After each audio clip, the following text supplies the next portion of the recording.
मध्य प्रदेश के बालाघाट जिले के भीतर रबी की फसल के दौरान धान की खेती करने वाले 1 लाख से अधिक किसानों के लिए बड़ी और महत्वपूर्ण जानकारी यही है कि बिजली विभाग द्वारा बीते वर्ष की तरह इस वर्ष भी रबी की सीजन में पूरी तरह से बिजली दिए जाने या नहीं दिए जाने को लेकर कोई जानकारी खुलकर नहीं दी जा रही है। आपको बता दें कि बीते 3 वर्ष के दौरान बिजली विभाग की ओर से रबी की सीजन में धान की फसल उत्पादन के लिए 8 घंटे से भी कम बिजली दी गई थी, जिस कारण किसानों के सामने बड़ी परेशानी और संकट खड़ा हो गया था। यहां तक कि बालाघाट जिले के किरनापुर लांजी क्षेत्र के कई हेक्टेयर ज़मीन पर लगी फसल सूख गई थी। वहीं दूसरी ओर किसानों ने फसल मवेशियों को चरा दी थी। इसलिए बालाघाट जिले के भीतर किसानों के लिए महत्वपूर्ण और ध्यान देने वाली खबर यही है कि यदि वे रबी की सीज़न में धान की खेती करना चाह रहे हैं तो अधिकृत इस बात की जानकारी ले लें कि बिजली विभाग द्वारा पिछले रिकॉर्ड के अनुसार बिजली दी जा रही है या नहीं। पिछले 3 वर्ष के दौरान बिजली विभाग द्वारा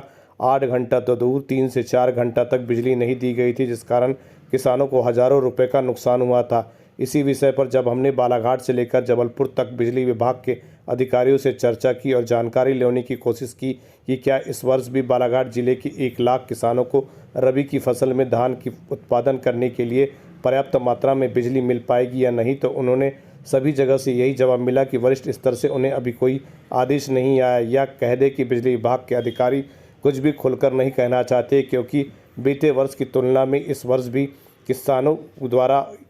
रबी की फसल में धान के उत्पादन करने की तैयारी तो की जा रही, लेकिन बिजली विभाग की ओर से अब तक कोई जानकारी नहीं दी जा रही है कि कितने घंटे और कितनी पर्याप्त मात्रा में बिजली दी जाएगी। इसलिए बालाघाट जिले जो रबी की सीज़न में धान की फसल का उत्पादन करना चाह रहे हैं वे थोड़ा सोच ले और अलग योजना बना ले। धान के स्थान पर गेहूं, चना, उड़द, मूंग की खेती की जा सकती है, जिससे पानी की मात्रा कम लगती है और धान की तुलना में गेहूं, चना, उड़द, मूंग के दाम भी बाजार मूल्य पर बेहतर मिलते हैं। क्योंकि बीते वर्ष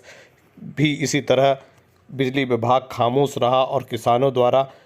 धान की फसल का उत्पादन करने के लिए जमकर रुपाई कर दी गई। बाद में नतीजा यही रहा कि किसानों को पर्याप्त मात्रा में बिजली नहीं मिली और उनकी फसल सूख गई। बालाघाट जिले की हर अपडेट खबर देखने के लिए हमारे चैनल को करें सब्सक्राइब और हमारे साथ रहें इसी तरह पूरी तरह से अपडेट।